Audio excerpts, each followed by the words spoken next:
Baik, sebelumnya Assalamualaikum warahmatullahi wabarakatuh. Kenalkan, kami dari kelompok 5 dengan judul Analisis Kelayakan Pendirian Usaha Produksi Kukis Tepung Sukun di PT Arto Karpus, yang terdiri dari saya sendiri, Rahmat Hidayat, Ferinda Cindy, Gracia Novelia Sitorus, Lisa Atika Dewi, Lala Istu Dita Anjana, dan Rachel Artawali Manurung.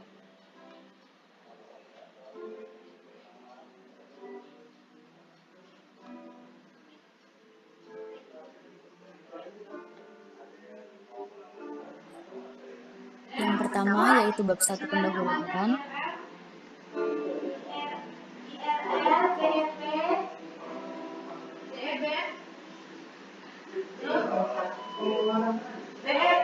Dimana yang melatar belakangi kami mengambil cookies yaitu sukun merupakan buah lokal yang banyak ditemukan di berbagai daerah. Akan tetapi pemanfaatannya di masyarakat masih belum optimal. Menurut data BPS 2020, produksi sukun di Indonesia mengalami peningkatan pada tahun 2020 yakni mencapai 190.551 ton dibandingkan dengan tahun 2019. Salah satu provinsi penghasil sukun adalah Lampung. Sukun segar akan cepat rusak jika tidak segera diolah, sehingga salah satu cara untuk memperpanjang masa simpannya yaitu dengan menjadikannya tepung sukun. Tepung sukun memiliki banyak kegunaan, salah satunya sebagai bahan pembuatan cookies.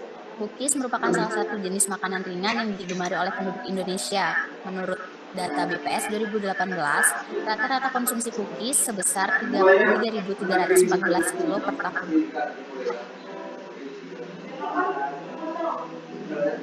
Selanjutnya yaitu ruang lingkup masalah, di mana perencanaan proyek ini berfokus pada proses pembuatan cookies dengan menggunakan tepung sukun sebagai bahan utama.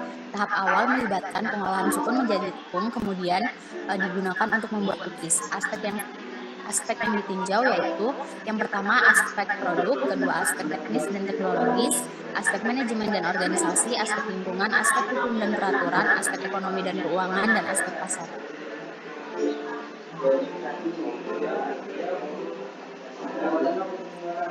Tujuannya yaitu satu, menciptakan inovasi produk dari sukun, kedua, mengolah sukun menjadi tepung untuk memperpanjang masa simpannya, ketiga, menggunakan tepung sukun sebagai bahan dasar pembuatan cookies, yang keempat, meningkatkan nilai ekonomi buah sukun.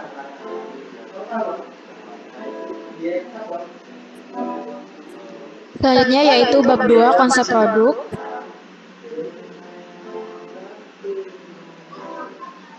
Yang pertama itu ada karakteristik produk dengan ciri fisik. Yang pertama warna, cookies tepung sukun lebih gelap daripada cookies tepung terigu dengan tekstur lebih padat dan sedikit keras, dan kerenyahan lebih renyah dengan rasa yang unik dan kandungan serat yang lebih tinggi.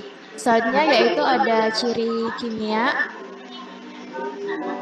yang ada pada tabel di atas. Selanjutnya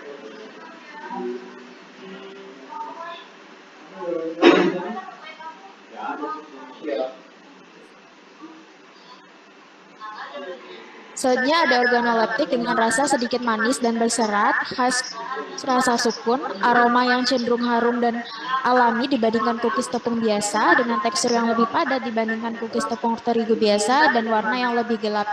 Dengan adanya keunikan terletak pada bahan-bahannya, sementara sebagian besar bahan utama cookies biasanya menggunakan tepung terigu, tetapi cookies ini dibuat dengan tepung sukun. Perbedaan ini tidak hanya membedakan, tetapi juga menambah rasa dan profil nutrisi yang khas.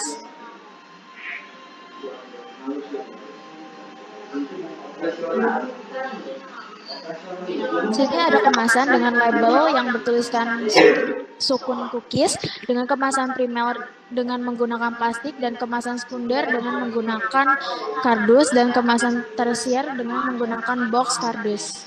Next.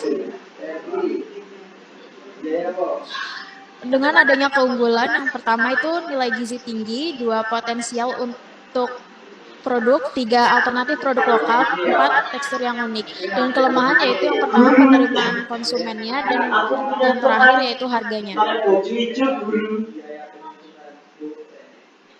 Bab selanjutnya yaitu pasar dan pemasaran.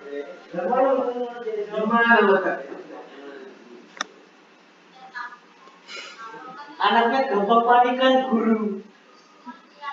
Aja Claudine sudah tidak mau lagi.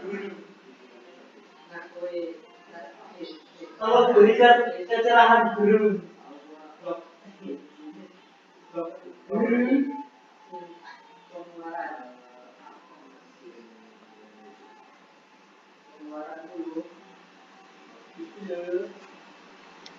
Yang pertama itu ada ekspor impor. PT Artokarpus di Lampung Selatan melakukan ekspor saat terjadi surplus produk dan kebutuhan dalam negeri terpenuhi.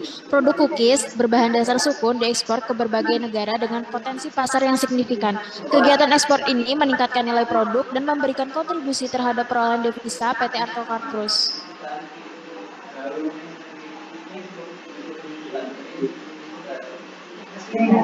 Selanjutnya ada program pemasaran. Yang pertama, produk cookies yang terbuat dari tepung sukun lokal berkualitas tinggi, teksturnya renyah dan sedikit manis, tanpa bahan pengawet, tahan hingga 6 bulan, dengan kemasan primer dan sekunder. Selanjutnya itu price. Penetapan harga yang ditetapkan di PT Artokarpus yaitu menggunakan metode penetration pricing. Metode ini diawali dengan menjual cookies dengan harga murah saat peluncuran produk.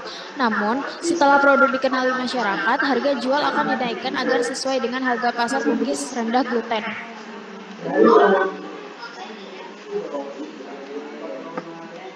Program pemasaran selanjutnya yaitu Place. Cookies tepung sukun akan diproduksi di Kecamatan Kalianda, Kabupaten Lampung Selatan. Yang selanjutnya yaitu promotion. Promosi dilakukan melalui penjualan offline dan online. Promosi langsung dilakukan dengan menyebarkan brosur ke masyarakat, sedangkan promosi online dilakukan dengan menggunakan sosial media dan melibatkan dukungan dari influencer atau blogger makanan.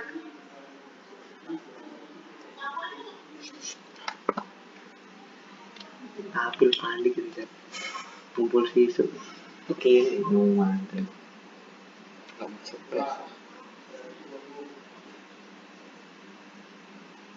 Selanjutnya ada program pemasaran yaitu People. PT Artokarpus memberikan tugas kepada karyawan berdasarkan kompetensi yang dimilikinya. Karyawan harus memiliki rasa tanggung jawab yang kuat, kejujuran dan kemampuan dalam melaksanakan tugas yang diberikan. Sumber daya manusia di PT Artokarpus harus memiliki pendidikan minimal SMA atau SMK. Selanjutnya ada proses. Proses produksi di PT Artokarpus menggunakan pola aliran material berbentuk U. Artinya akhir proses produksi berada di lokasi yang sama dengan awal.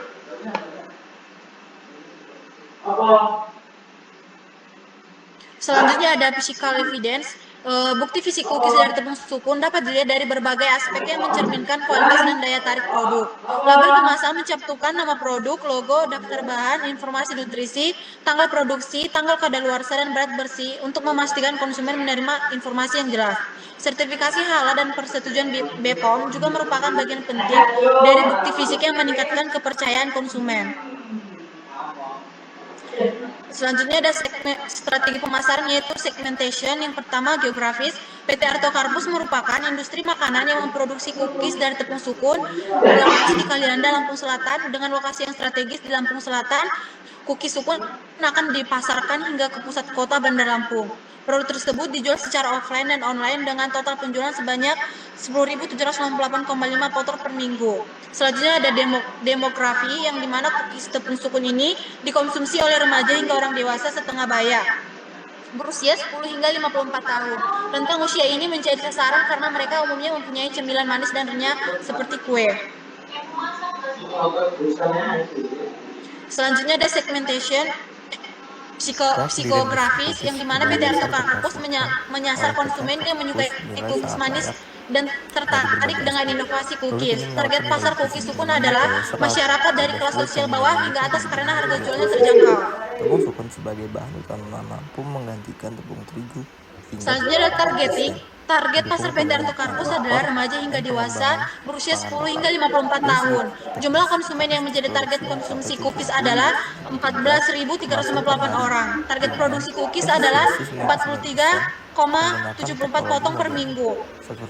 Selanjutnya ada positioning, di mana perusahaan kami masuk dalam kategori challengers karena kami memproduksi cookies berbahan dasar tepung sukun, sama seperti produk cookies yang sudah ada di pasaran, tetapi dengan bahan baku yang berbeda. Hal ini memposisikan kami sebagai pendatang baru yang siap bersaing. Kami menggunakan tepung sukun sebagai bahan utama karena komoditas sukun yang melimpah di Kalianda, Lampung Selatan. Dan potensi keuntungan yang tinggi. Komitmen terhadap keberlanjutan ditunjukkan melalui pengelolaan limbah ramah lingkungan, penggunaan bahan baku lokal, Selanjutnya yaitu dan inovasi aspek teknis dan pengelolaan teknologis. Secara keseluruhan, proyek ini menguntungkan secara ekonomis sekaligus mendukung keberlanjutan dan pengembangan sumber daya lokal. Adapun saran dan rekomendasi, Untuk perencanaan kapasitas produksi, untuk mengembangkan cookies tepung sukun ini yaitu 38 ton dan influencer 674 kg per tahun. Untuk bahan bakunya sendiri berupa buah sukun yang menggunakan sebanyak 2 ton per hari atau 48 ton per tahun. Artokarpus ini mampu menghasilkan cookies sebanyak 1.611 kg per hari atau 1.611.440 gram per hari. Untuk kapasitas mesinnya mampu menghasilkan pada mesin kemasan menghasilkan 1 species per menit sesuai kapasitas. Sedangkan untuk mesin dengan kapasitas 1 species per menit mampu mengemas 7.673 kemasan per 1,16 jam. Utilitas dan efisiensinya sebesar 99%. Terdapat asumsi derajat produk sebesar 1% efektif capacity dalam bagian desain capacity-nya. Berikut tabel neraca massa pada proses produksi cookies dari tepung sukun.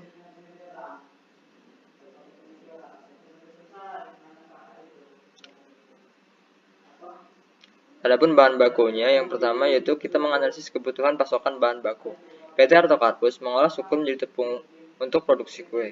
Kebutuhan bahan baku ini ditentukan melalui analisis pengadaan dan bersumber dari produk pemasok Lampung, khususnya dari daerah Lampung Timur dan Lampung Selatan.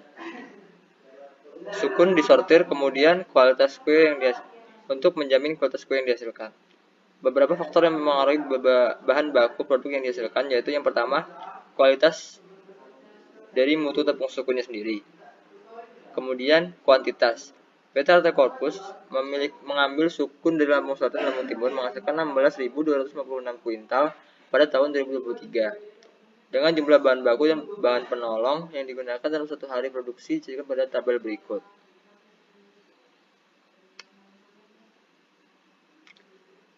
Untuk harga bahan bakunya sendiri, ini berpengaruh signifikan terhadap kebijakan persediaan dan perhitungan biaya. Biaya lainnya termasuk transportasi, pemesanan bahan baku, dan pemasaran produk. Untuk lead time-nya, yaitu adalah jangka waktu antara pemesanan dan kedatangan bahan baku, maksimal 2 hari. Sukun sudah bisa dipanen 4-6 bulan setelah tanam.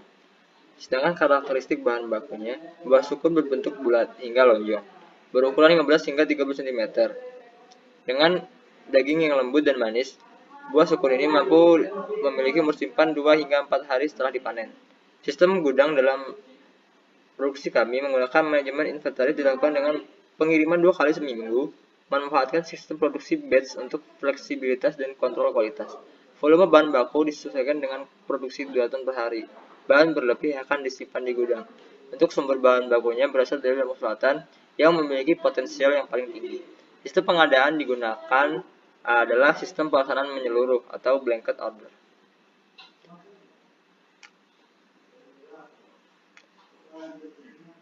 Berikut adalah proses produksi pembuatan tepung sukun dan pembuatan cookies tepung sukun.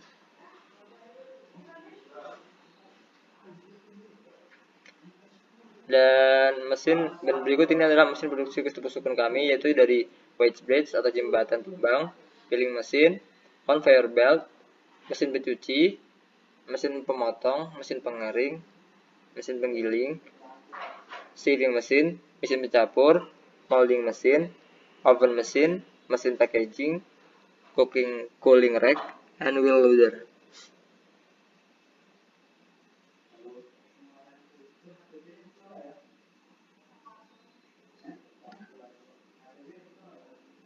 Next. Untuk tipe tata letak yang digunakan pada PT Artokarpus ini yaitu menggunakan produk layout. Tata letak ini merupakan metode pengaturan fasilitas produksi ke dalam suatu departemen atau area tertentu. Tipe tata letak produk ini bisa digunakan oleh perusahaan untuk memproduksi satu macam produk atau variasi produk rendah dengan volume besar secara terus-menerus dalam waktu produksi yang lama. Next. Analisis harian bahan kami menggunakan yaitu U-shape. Itu dimulai dari awal dari 1 berurut hingga membentuk huruf U sampai ke 6.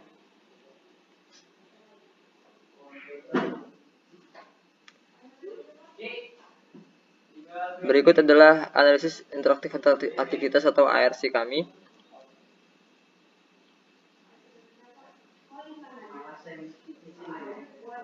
Dan berikut penentuan kebutuhan luasan ruang yang kami gunakan.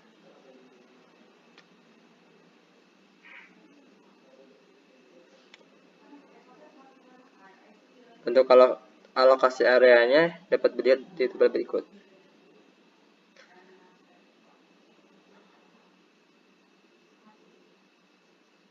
Penentuan lokasi industri ini mendirikan pabrik di Kalianda, Lampung Selatan. Kemudian karena ketersediaan bahan baku yang tinggi dibanding daerah lain di Lampung, lokasi tersebut memudahkan pengadaan bahan baku karena Kalianda strategis berada di pusat kota dan dekat dengan pasar. Faktor dalam menentukan lokasi industri antara lain, pertama lokasi bahan baku, lokasi pasar, dan ketersediaan infrastruktur.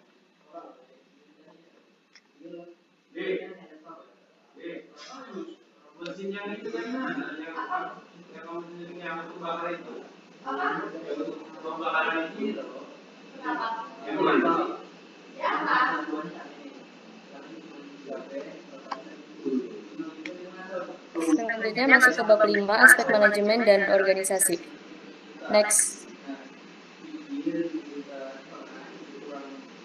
Struktur organisasi di PT Arto Karpus itu menggunakan tipe lini dan staf yang menghubungkan wewenang secara vertikal dari atasan ke bawahan. Nah, keunggulan dari struktur ini itu adalah pembagian tugas yang jelas, namun kelemahannya terletak pada potensi persaingan yang tidak sehat antar divisi. Berikut struktur organisasi PT Arto Karpus dapat dilihat pada gambar. Next.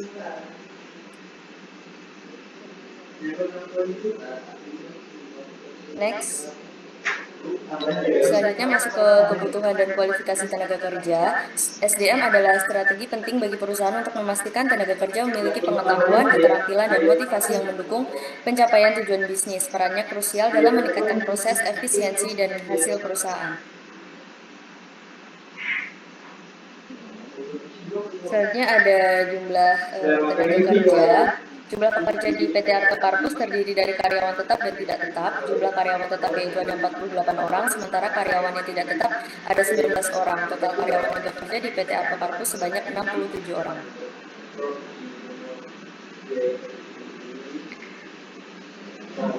Pekerja yang melamar kerja pada PT Arto Karpus lebih ditujukan pada pekerja yang sudah memiliki pengalaman kerja minimal 1 tahun pada industri terkait program studi teknologi industri pertanian, teknologi hasil pertanian, teknologi pangan, teknik kimia, dan teknik mesin. Bagi pelamar fresh graduate memiliki minimal IPK 2,75.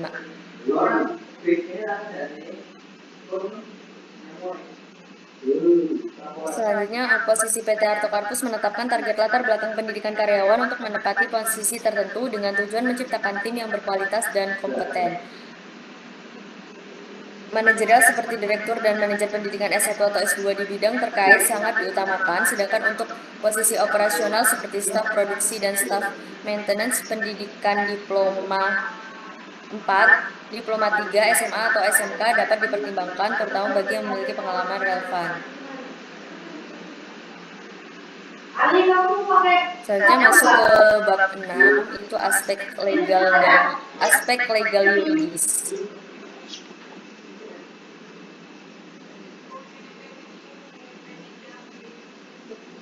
Baik, selanjutnya ada badan usaha.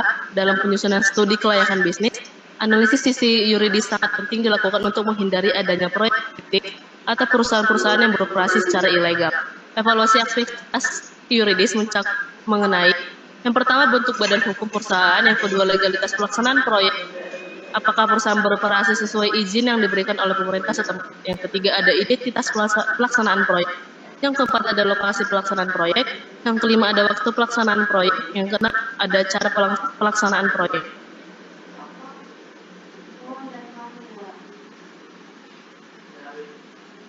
Selanjutnya, pemilihan badan usaha untuk proyek industri sangat penting karena berkaitan dengan kesatuan hukum, teknis, dan ekonomi yang akan terjadi pada produksi.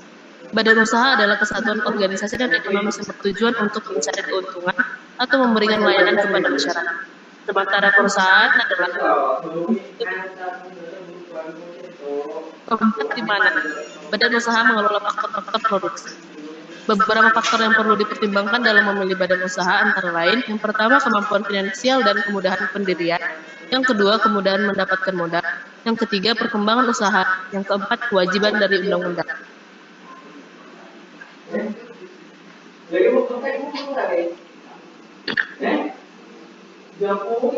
Selanjutnya ada perizinan dan pajak.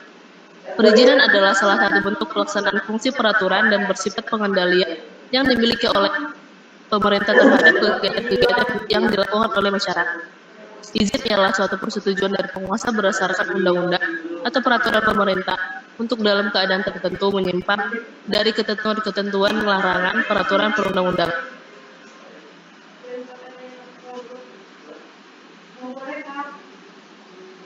Mengajukan perizinan pendirian industri memerlukan persiapan yang matang dan dokumen yang lengkap.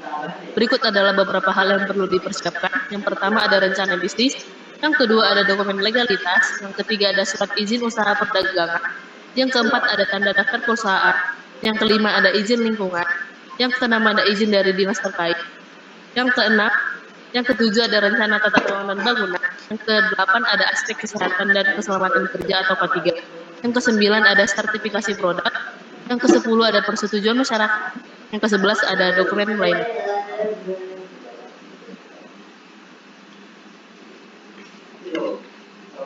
Proses pendirian sebuah perseroan terbatas atau PT, perhitungan pajak harus sesuai dengan anggaran yang telah ditetapkan. Jumlah pajak yang harus dibayarkan oleh PT diatur dalam Undang-Undang Nomor 36 Tahun 2008 yang menjelaskan mengenai jumlah pajak penghasilan atau PPh yang harus disetor. Selain itu, NPWP perusahaan juga harus sudah terdaftar di instansi terkait yang mengurus perpajakan.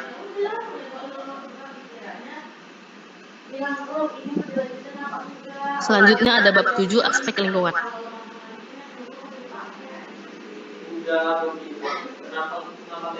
A. Konsep dan rencana pengelolaan lingkungan.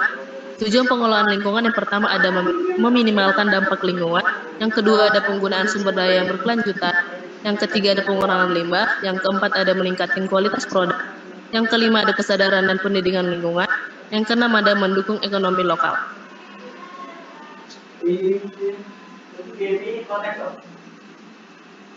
Selanjutnya ada parameter lingkungan.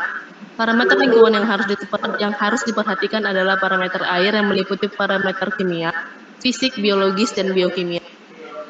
Yang pertama ada parameter fisik meliputi kadar TDS, aroma, suhu, serta warna.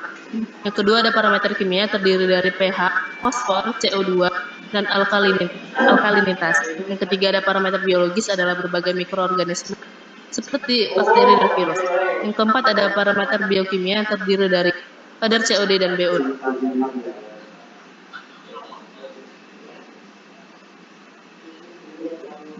Selanjutnya dari sumber pencemaran lingkungan. PT Arto Karpus dalam proses produksi cookies yang menghasilkan limbah buangan berupa limbah cair, limbah padat, dan limbah B3. Limbah cair berupa air limbah yang berasal dari pencucian buah sukun, sedangkan limbah padat yang dihasilkan berupa kulit sukun dari proses pengupasan buah sukun, serta limbah B3 yang dihasilkan berupa oli bekas dari mesin produksi seperti lod. Selanjutnya ada penanganan limbah. Limbah padat berupa kulit dari hasil pengupasan buah sukun. Kulit buah sukun dapat dimanfaatkan sebagai pupuk organik, pakan ternak, dan bioetanol. Limbah cair, penanganan limbah cair dapat dilakukan dengan pengolahan biologis seperti kolam anaerobik atau sistem biofilter dan pengolahan kimia dengan bahan kimia seperti klorin. Selanjutnya ada B3, berupa oli bekas dari mesin-mesin produksi.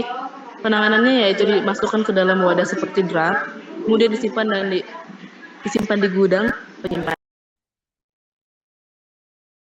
Bab selanjutnya yaitu aspek ekonomi finansial.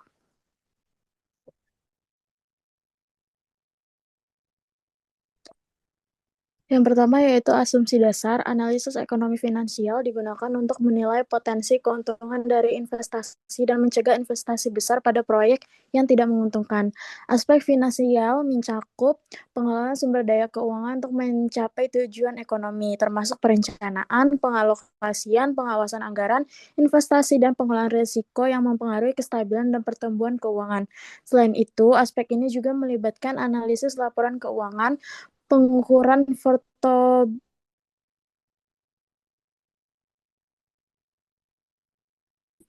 modal, yang semuanya penting untuk menjaga keseimbangan arus kas dan operasional.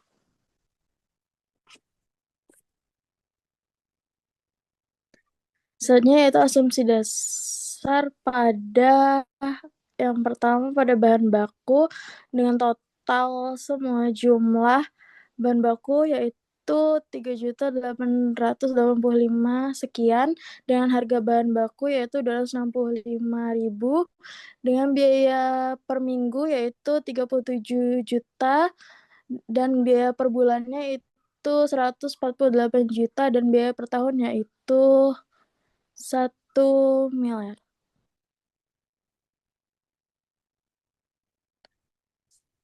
Selanjutnya, asumsi dasar pada suku bunga pinjaman. Suku bunga adalah timbal balik yang diberikan bank kepada nasabah atau dasar prinsip konvensional dalam bentuk persentase. Sedangkan bunga pinjam adalah bunga yang harus dibayarkan nasabah kepada bank. Kenaikan suku bunga dapat menurunkan permintaan agregat dan pengeluaran investasi. Suku bunga yang digunakan yaitu sebesar 9%.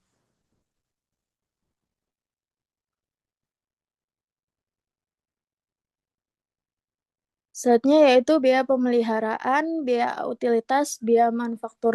Untuk yang A, biaya pemeliharaan yaitu dengan total biaya sebesar 152 juta, dan dengan biaya utilitas yaitu sebesar 83 juta per bulan, dengan total per tahun yaitu 1 miliar.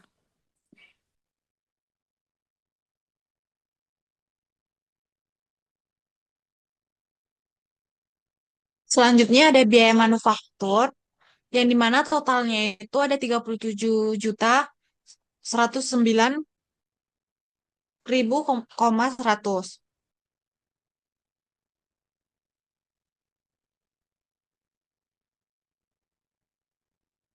Yang keempat itu ada biaya penyusutan, yang dimana total biaya penyusutan 195.486.000.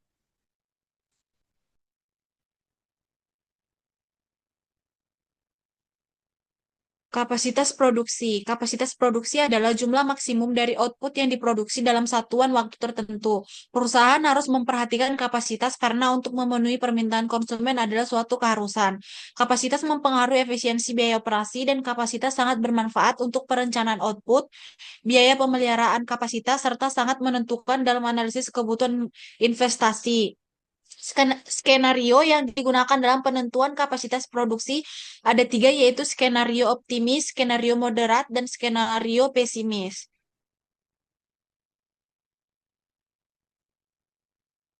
Selanjutnya ada analisis biaya. Yang pertama itu biaya investigasi. Biaya investigasi adalah total pengeluaran investasi yang diperlukan untuk memperoleh, mengembangkan, atau meningkatkan aset yang digunakan dalam suatu bisnis atau proyek. Eh, Total biaya investasi itu ada 5 berapa ya? 5.771. Selanjutnya yaitu biaya produksi, di mana terdapat biaya tetap dan biaya variabel. Biaya tetap dengan total biaya tetap per bulan 388 juta sekian, dengan biaya tetap per tahun 4 miliar sekian. Biaya variabel dengan total per bulan 480 juta sekian, dengan total per tahun 5 miliar sekian.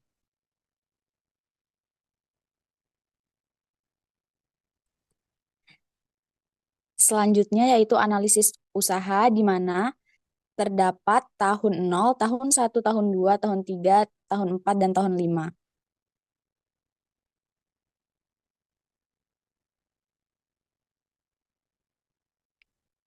Yang keempat yaitu analisis sensitivitas, di mana analisis sensitivitas adalah metode untuk mengevaluasi dampak perubahan atau kesalahan dalam dasar perhitungan manfaat dan biaya terhadap hasil analisis proyek, di mana diperoleh nilai NPV sebesar 1 miliar, nilai IRR 23%, nilai net B per C 1,08, nilai payback period per tahun 1,1 tahun 11 hari, dengan HPP 14.000 sekian, BEP rupiah 10 miliar sekian, BEP unit 432.940 unit dengan harga jual produk sebesar 25.000. Bab selanjutnya yaitu pendirian industri. Yang pertama, kegiatan proyek dan waktu kegiatan. Proyek adalah serangkaian kegiatan yang saling terkait dan memiliki tujuan tertentu yang ingin dicapai dalam jangka waktu tertentu. Setiap proyek biasanya melibatkan berbagai keahlian dari berbagai profesi dan disiplin ilmu yang bekerja sama untuk mencapai hasil yang diinginkan. Proyek seringkali memiliki batasan dalam hal waktu, anggaran, dan sumber daya yang tersedia.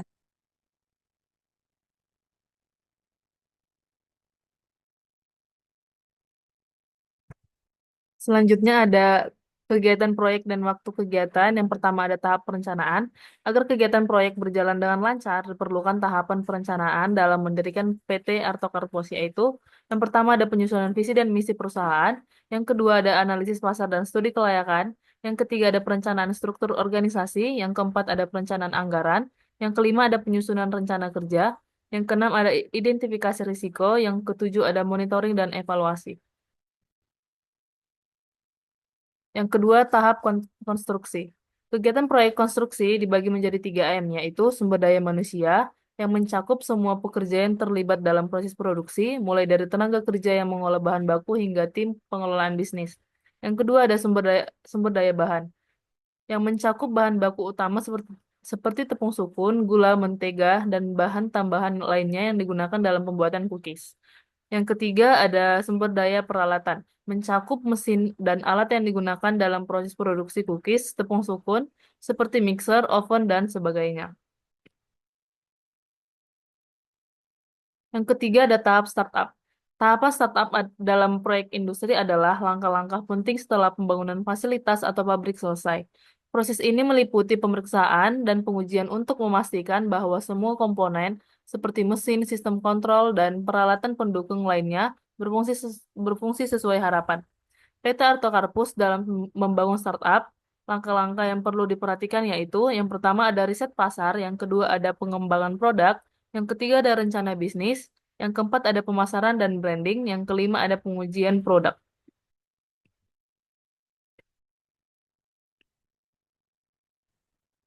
Selanjutnya masuk ke diagram jaringan kerja.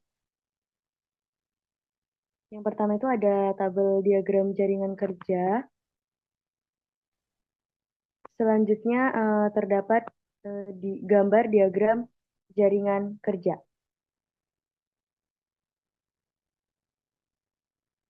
Terakhir masuk ke bab penutup. Proyek pendirian industri cookies berbahan dasar tepung sukun oleh PT Arto Karpus dinilai sangat layak dari berbagai aspek. Produk ini menawarkan nilai gizi tinggi, kaya serat, bebas gluten, dan mendukung kebutuhan diet khusus. Tepung sukun sebagai bahan utama mampu menggantikan tepung terigu hingga 75%, mendukung pengurangan impor dan pengembangan pangan lokal. Dari segi teknis, kapasitas produksi mencapai 7.673 kemasan per hari dengan efisiensi 99% menggunakan teknologi modern seperti mesin penggiling, oven, dan pengemas. Strategi pemasaran yang melibatkan penerapan pricing, media sosial, dan desain kemasan menarik memperluas jangkauan pasar. Analisis keuangan menunjukkan kelayakan proyek dengan titik impas yang jelas dan potensi keuntungan yang tinggi. Komitmen terhadap keberlanjutan ditunjukkan melalui pengelolaan limbah ramah lingkungan, penggunaan bahan baku lokal, dan inovasi pengolahan limbah. Secara keseluruhan, proyek ini menguntungkan secara ekonomis sekaligus mendukung keberlanjutan dan pengembangan sumber daya lokal. Adapun syarat dan rekomendasi, PT Arto Kampus disarankan untuk mengembangkan varian cookies, meningkatkan promosi melalui media sosial dan influencer, serta menjaga suplai bahan baku. Dengan kerjasama petani lokal, pemanfaatan limbah menjadi produk bernilai tambah dan penggunaan terbarukan juga perlu dipertimbangkan. Selain itu, sertifikasi halal, BPOM, serta ekspansi ke pasar internasional dapat memperkuat daya saing dan kepercayaan konsumen. Terima kasih.